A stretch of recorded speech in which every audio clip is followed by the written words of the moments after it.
Today's video, we're going to cover Chapter 11, Chaining Behaviors. Now, most behaviors that we see in our everyday lives aren't just single behaviors or single responses that occur in isolation.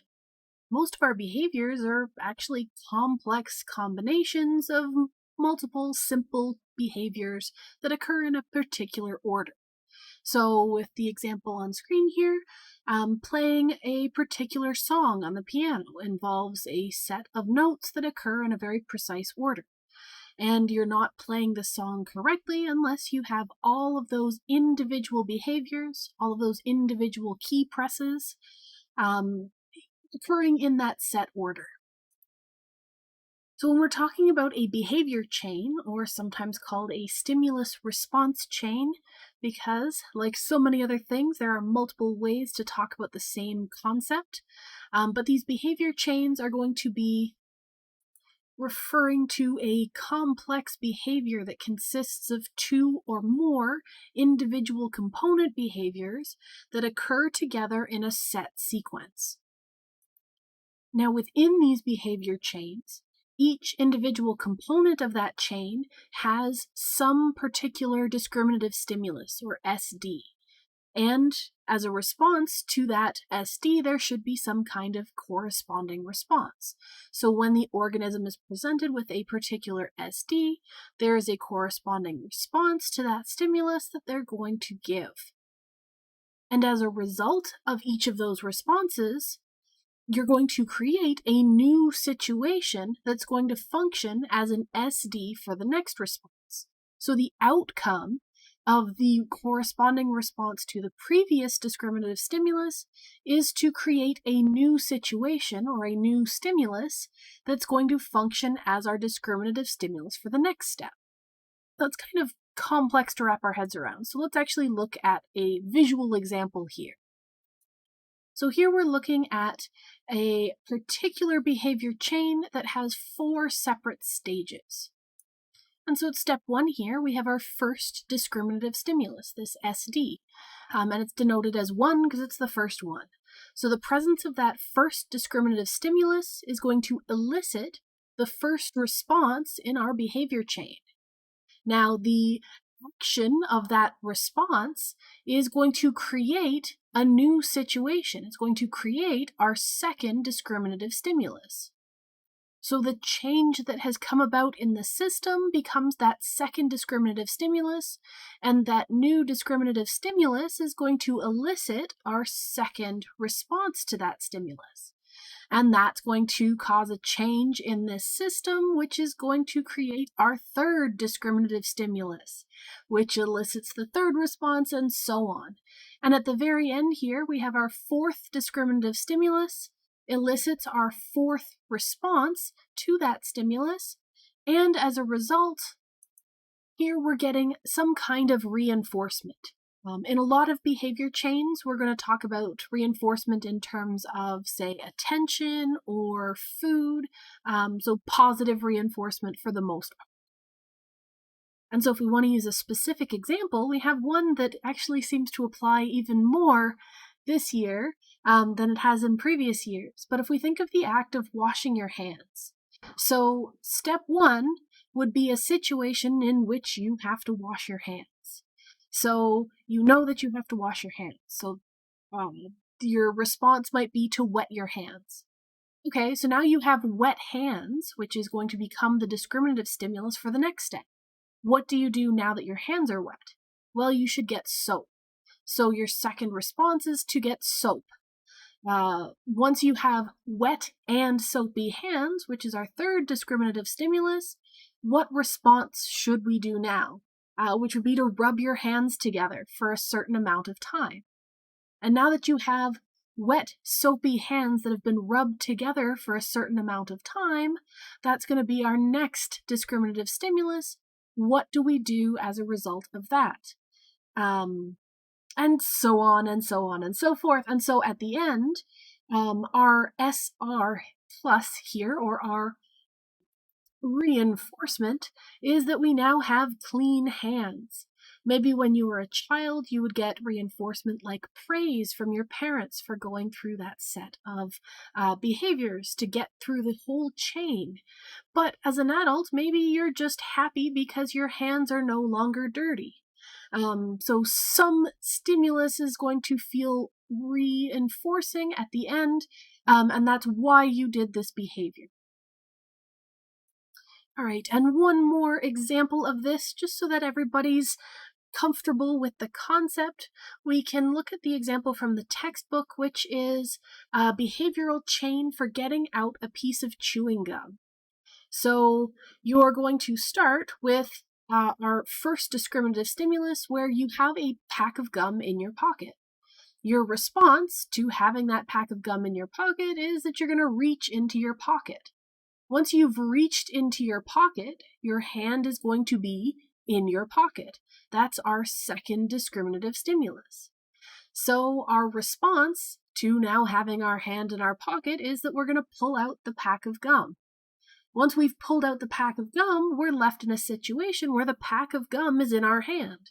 And that's going to be the discriminative stimulus for the act of pulling out a stick of gum. So now you have a stick of gum in your hand. That's our fourth discriminative stimulus. So the response to that is that you unwrap the stick of gum. Now you have an unwrapped piece of gum in your hand, so your response is to put the gum in your mouth. And here, our SR plus, or our reinforcer, is that we get to chew gum. So usually chewing gum is going to take away maybe a bad taste in our mouth or something like that. So in this case, it could be an act of negative reinforcement because it's getting rid of that aversive stimulus of a bad taste. But whatever it's doing, it's causing us to feel reinforcement for this particular chain of behaviors. So we've gone through a couple of examples now, and there's more examples that you can look at in the textbook, but we've broken these particular chains of behaviors down into distinct steps, where we have a certain list of discriminative stimuli, and then we have a certain list of responses to those stimuli. But how do we actually get that breakdown? How do we get those lists? How do we know what acts as a discriminative stimulus and what response comes after? How do we get to that point? And the task, or the proper term, I guess, for the process that you use to get to that stage is a task analysis. And a task analysis is just breaking down that task, that chain of behaviors that we want to look at, things like chewing gum or washing your hands, breaking those tasks down into their component elements. So by doing a task analysis, you are establishing or determining what the discriminative stimuli, the responses, and the reinforcers are for a given task. Now, usually we're doing this because we want to start analyzing a behavior chain. And we want to do this by breaking it down into its individual stimulus and response components.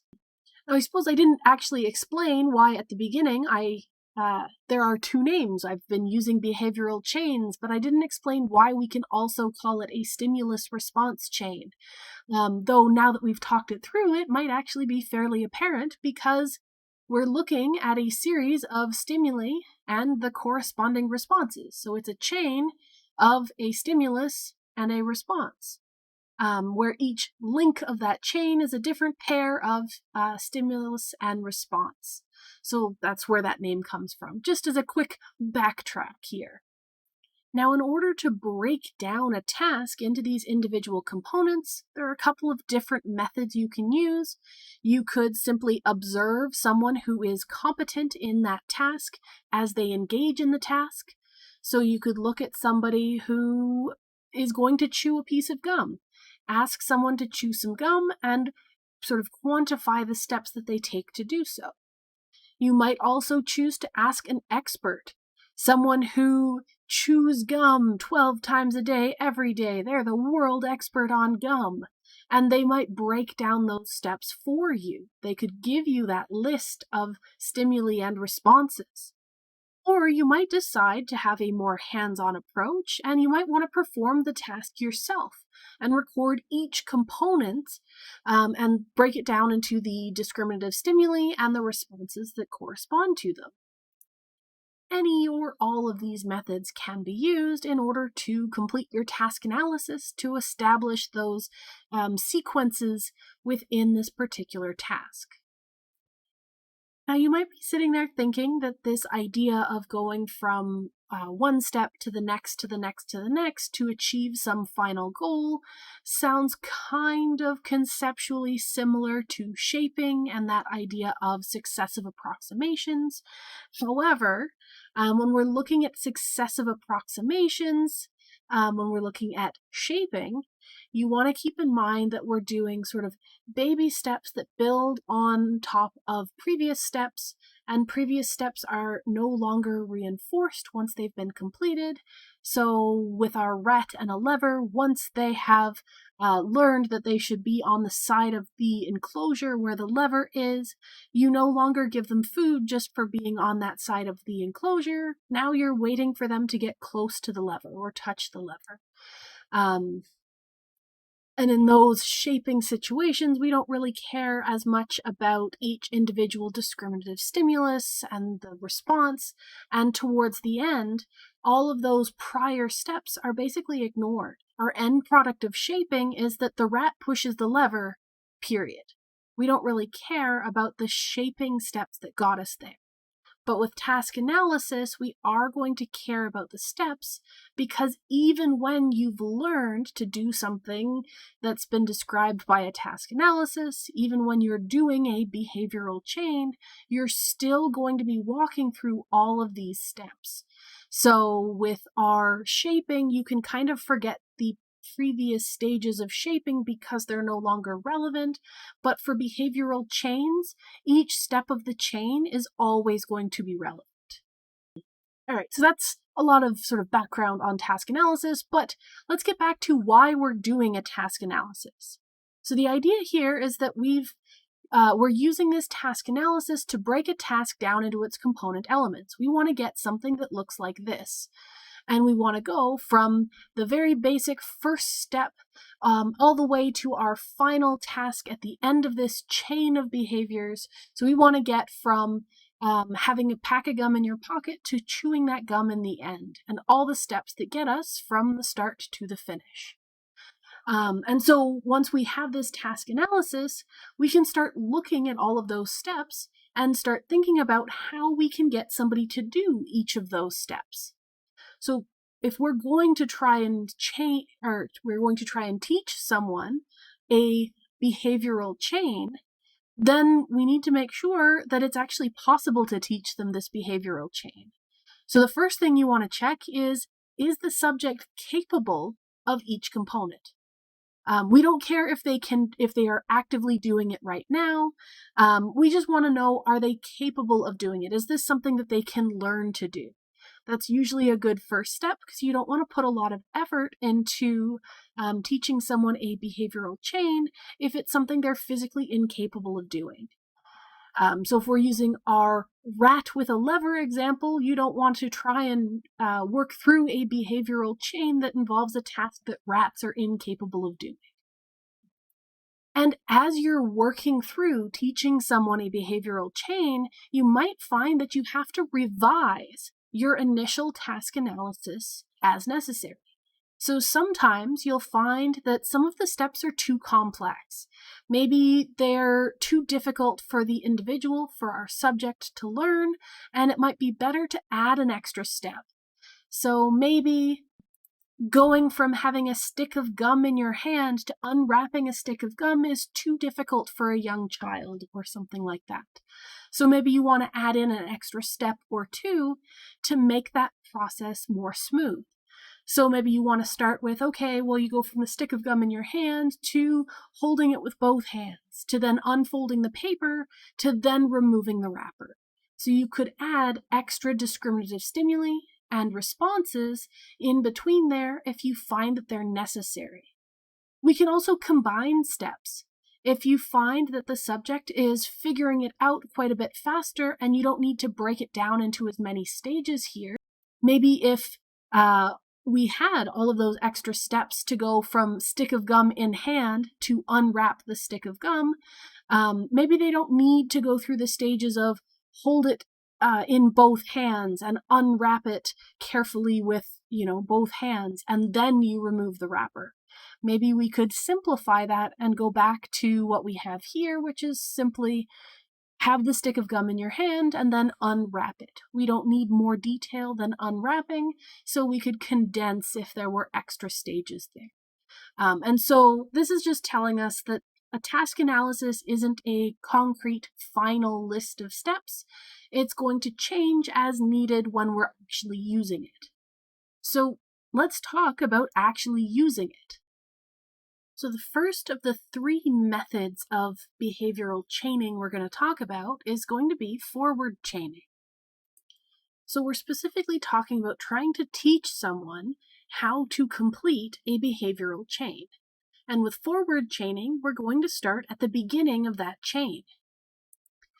So step 1 is going to be that you present the first of the discriminative stimuli. So that SD1, you're going to present that. And the goal is that you want the first response to happen. So I'm referring back to something kind of like this. So we're going to have SD1, and we're going to have our first response to happen. But because we're just teaching this chain for the first time, they don't know all of these next steps. We just have SD1, and we want R1 to happen. Now, if R1 happens, then we're going to reinforce the performance of that first component. That we're going to reinforce the performance of that first response. So when that happens, we're going to, hopping back again, so we have our SD1, our R1 happens, and then we're going to give them that SR+, that reinforcer, right off the bat. Because we're skipping all of these steps because they haven't learned them yet. And so you're going to repeat that SD1, R1 is given, and then there's some kind of reinforcement. We're going to repeat that over and over until that behavior can be performed reliably. Next, we're going to require the performance of not just that first response, but now the first and second response, the first 2 components of the chain. So, again, I'll hop back. We're going to do SD1. They're going to do R1, and then instead of giving the reinforcement right away, that first response is now going to serve as the discriminative stimulus for the second component. And now we want them to perform the second response in the chain. And if they perform that second response, then they can get that reinforcer. So we've gone from just SD1 R1 reinforcement to now SD1 R1, which then creates the situation of our SD2, and then we want R2, and then reinforcement. And so you're going to repeat until the behavior is performed reliably. And then step 3, you introduce the third component. So SD1 to R1, which creates our SD2. Then we want R2, which creates our SD3. And we want R3 in order to receive reinforcement. And so on and so forth until you complete the entire chain of events. So until you've worked through that entire list of behaviors that we identified during our task analysis. Now, how you get the subject to perform each of these different responses is going to come back to some of the topics we've already talked about. Things like prompting and fading can help us move through the chain reliably. So we can use the same learning strategies that we've seen previously. We're just employing them now to get multiple responses done in a sequence. One of the limitations that we should make note of at this point is that with this setup, with this forward chaining procedure, we require reinforcement of each component as it's being learned. So when I talked about the first step, you have your SD1 and R1, and then you get reinforcement. And then you repeat it and get reinforcement. And once that's reliably done, you move on to adding the second component. So you move on from response 1 to response 2, and then you get reinforcement. So having large amounts of reinforcement done, sometimes very, very close together, can often be impractical. So what do I mean by impractical?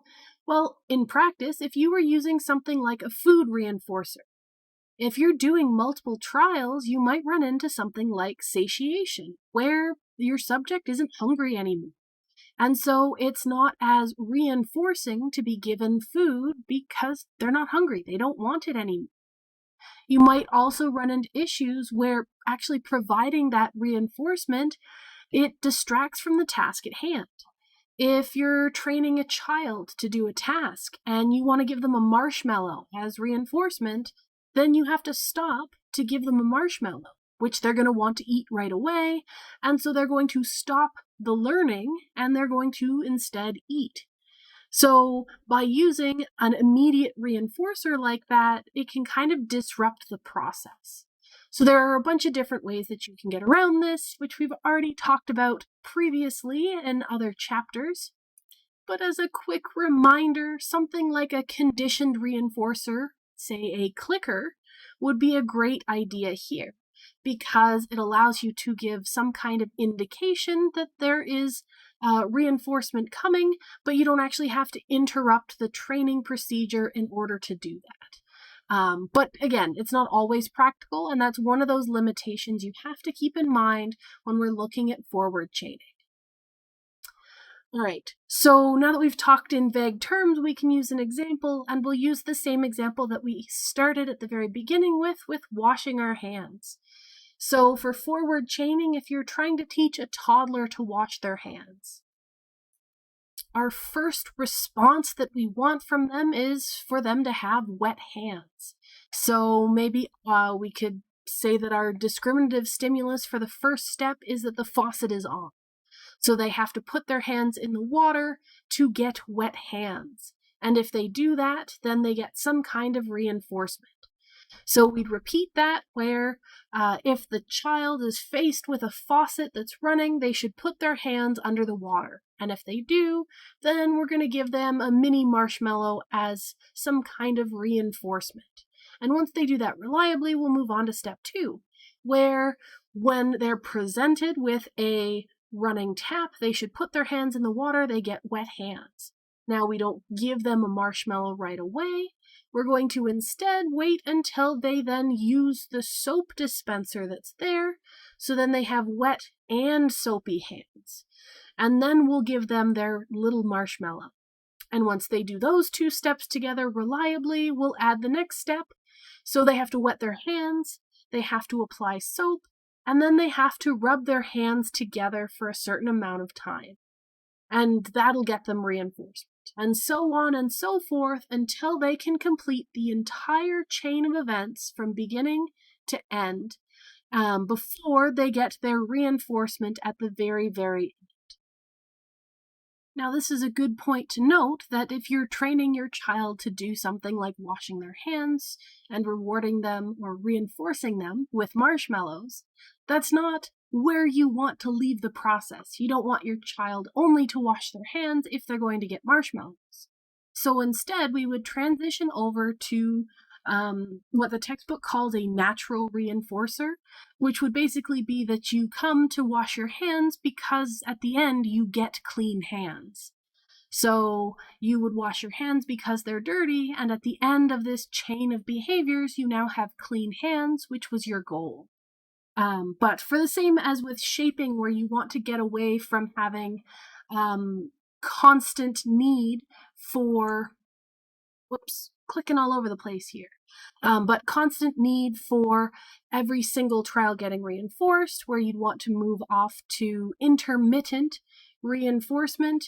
Same thing here. You'd want to move into either intermittent reinforcement and then backing off completely, or maybe this natural reinforcer of having clean hands is its own benefit. But something like that would be happening in the background before we called it quits on the process. It's just a good idea to keep in mind the practicality of using this procedure. All right, so from forward chaining, we can now talk about backward chaining, which is going to sound very, very similar because it's pretty much the exact same process, but in reverse. So instead of with forward chaining, where we start with the first step, for backward chaining, you start with the last step, the last component of our behavioral chain. And what happens is that after that final component has occurred, after they've done that final response, then you would provide some kind of reinforcement. Once they can do the last step smoothly and consistently, then you're going to add the second to last component. And once they've done the second to last component and then the last component, then they get their reinforcement. And you repeat that. And then you add in the third to last component, and so on and so forth until you're at the very beginning of the chain again. Now, this procedure tends to be preferred in a lot of cases because it allows the learner to actually complete the chain every single time they perform it. So every single time they run through this, they finish the chain, meaning they do the last step and they get the final reinforcement. If we have a behavioral chain that ends us with some kind of natural reinforcer, like I had talked about with washing your hands, if you end with clean hands and that is reinforcing, that would happen sort of at the end of the chain every single time. It's not a perfect example here, but we can actually use an example from this slide that I forgot to mention while we were here. So if we think of playing a video game as a sequence of behaviors that we have to perform to get from the beginning of the level to the end of the level, then our forward chaining is you start at the beginning of the level and you learn each step that you have to do to get through. And, if you fall and die, then you start over until you can get all the way to the end. But if we're doing backward chaining, then you would start really near the end. So the last hurdle in this level is actually to hop up these steps and grab onto the flagpole at the end. If you've never played Mario before, that's how you finish the level, is you touch the flagpole and happy music plays and you get points at the end. So that happy music and the points that you get at the end would be our reinforcer. And with backward chaining, we'd start with just this last step. So they perform the final step, they get their reinforcement, the natural reinforcement of the happy music and the points that they earn at the end. Once they've figured out how to climb the steps and hit the flagpole, then we can go back a step. Maybe now they have to deal with the two Goombas, the two bad guys at the bottom here. And so they have to learn how to get around these guys and then go up the steps and then complete the level and get their happy music and points. And then once they can do that consistently, we'd move them back even further. Now they have to jump this gap and then deal with the Goombas and then climb the stairs and then they get their happy music and points, and so on and so forth. But each time, each trial that they go through, they're going to complete the chain because they get that last step with our naturally reinforcing happy music and points on screen. So that makes hopefully a little bit more sense than just the washing hands example. Not that we've completely escaped that example. We're going to come back to it very briefly on the next slide, but that's fine. I want to touch on a couple of notes first about backward chaining. So like we've said, the components are added from back to front. You start at the end and work your way back to the beginning. You can often use backward chaining with only terminal reinforcement, meaning that you only have to provide reinforcement for the very last task. So at the end of the level, that's the only reinforcement that you need.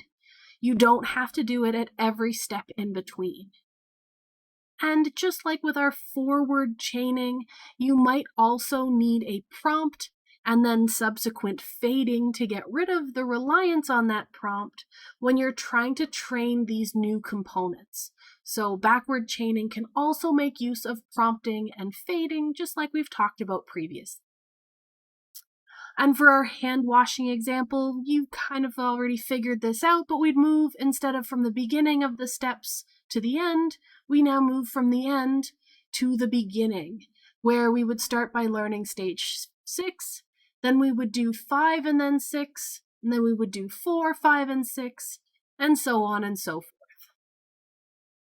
All right, so that's forward and backward chaining. For those two types of chaining, there are a bunch of similarities. For both, you're going to be learning the procedure one step at a time, and both can use prompting and fading to teach each individual component. The way that they differ is the directionality that the learning is going to proceed, either from front to back or back to front. Now we're going to look at the third of these types of chaining procedures, and we're going to talk about total task presentation, which is actually just what it sounds like, where you're going to use prompting in order to get the learner to perform the entire chain, the whole chain of behaviors, all the way from start to finish, all at once. So instead of learning step 1, and then learning step 1 and then 2, and then learning step 1, 2, and 3, or working backwards, for total task presentation, each and every trial is going to involve you going through all of the steps. So you start at step 1, and if we have a 6-step procedure identified from our task analysis, then you'd move through all 6 stages every time the learner sits down to do the procedure. So every time you initiate a trial, you're going to go from step 1 all the way through to step 6. And you're going to get from step 1 to step 6 using prompting, again, like we talked about in a previous chapter, to get the learner to perform each of those tasks. Now, this process uses something called graduated guidance, which is basically you're going to have a series of levels, I suppose, where at the beginning you're going to use a lot more involved helping behavior. So at the beginning, you'd start with what's called hand-over-hand guidance, where you're going to physically guide the learner through the task. So if you're teaching your toddler to wash their hands using total task presentation, you would use your hands to get the toddler to put their hands under the running water. And then you would use your hands to get the toddler's hands to put soap on them. And then you would use your hands to rub the toddler's hands together, and so on and so forth. Then once they can do that without you having to guide their hands directly, you can sort of back off. You can lessen your intensity of guidance. So you provide less and less assistance, and you move on from that hand-over-hand guidance to shadowing, where you would keep your hands close to the learner's hands. So you'd keep your hands near the toddler's hands so that if they forgot what comes after getting their hands wet, you could then step in and move their hands towards the soap. And over time, you intervene less and less until they can do the task by themselves. This shadowing allows you to immediately intervene if they forget what they're doing, so that they can actually complete the chain every single time because you are there to help them through it. Now, of course, we want to have some considerations when we're deciding which of these 3 options is going to be best for a particular task or even for a particular learner. So right off the bat, if the task itself is going to be too long, if there are 30 steps or 40 steps, then it might not be viable to use something like total task presentation. It might just be easier to rely on something like forward or backward chaining. We should also consider the ability of the learner. Are they able to perform these tasks? Are they able to perform them all at once? If a learner has limited learning abilities, you might be better off relying on forward or backward chaining, because the total task presentation might be too many new things to learn all at once. We should also take into consideration the abilities of the teacher. So the person who is doing the guidance that we talk about for total task presentation, they need to be capable of guiding them correctly through the task. And doing this properly actually takes a lot of knowledge and understanding because that teacher has to guide with very precise timing, and they have to do it through the entire chain in the correct order. And if they do it incorrectly, this graduated guidance might actually be too involved. So if the child is starting to understand what the process is in washing their hands, and they don't actually need you to guide their hands directly through the motions, they could do it themselves. But maybe an untrained teacher is still using hand over hand guidance when the child doesn't need it. That overly invasive technique could then actually be detrimental to the child actually learning the procedure. So a bad teacher can actually make this process harder and might even keep it from working, despite their best intentions. So, summing it up, we should keep in mind our task complexity, our learner's ability, and our teacher's ability to decide which of the three options is the best. And this can depend on like what task we're looking at, what the learner's capable to do, and what situation are we looking at, what's going on. So you have to look at the whole procedure. And like we said at the beginning, our steps can change as these learning processes go on. So as we're teaching someone a chain, we might discover that we need more steps or less steps so we can revisit that task analysis phase. All right, so our next slide, this is actually a different heading than what you had in your slides from eClass. And that's just because I forgot to change the title between the previous slide and this slide. But these are other strategies that you could be using either on their own or kind of in conjunction with the stuff we've talked about previously.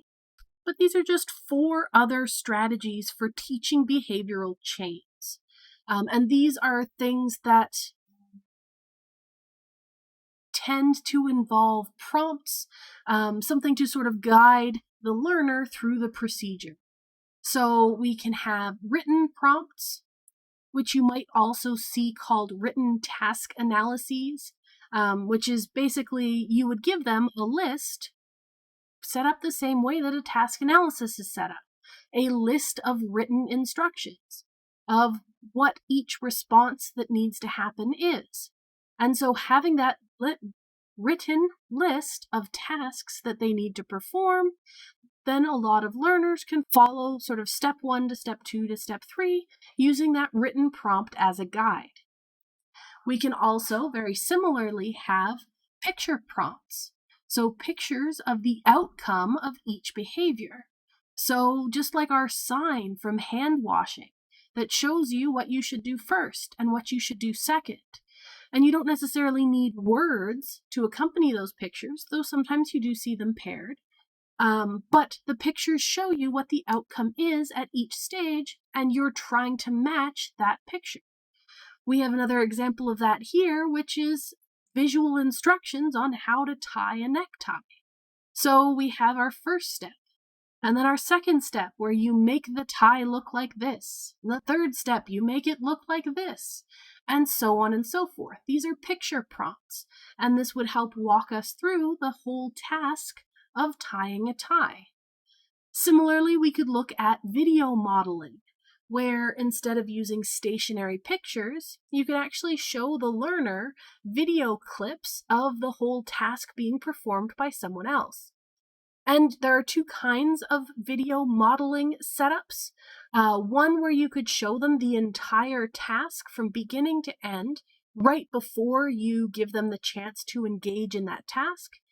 The other option is that you can break it down and only show them one step at a time. So you show them step 1 of tying the knot, and then give them the opportunity to do that step themselves before showing them step 2. And then after they've done step 2, you show them step 3, and then they do step 3, and you show them step 4, and so on and so forth. A great example of video modeling would be watching a cooking video, where someone walks you through the process of actually making a meal. And the last step, or the last strategy that we can discuss is self-instructions. which is where you are going to have self-generated verbal prompts.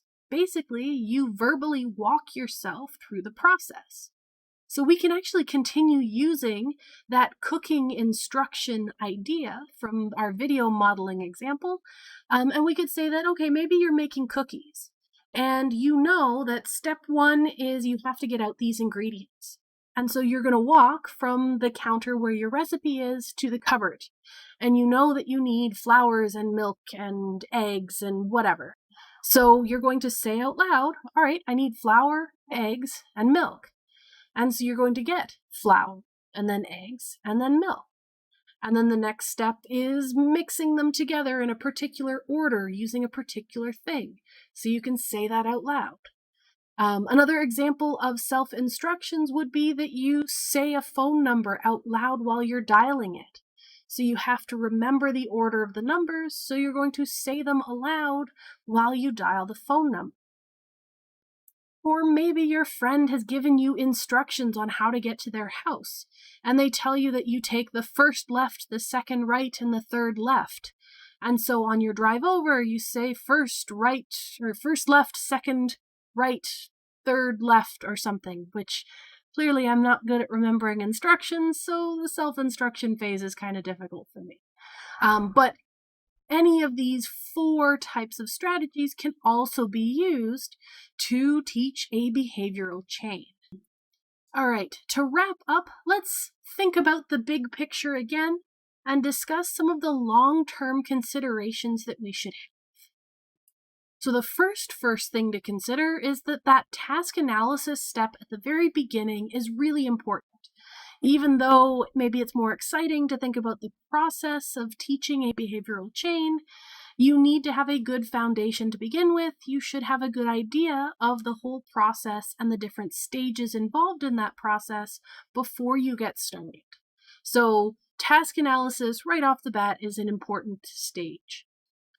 We should also consider that, if you're trying to teach someone a complex task, then any of the procedures that we've talked about here could be used for a task.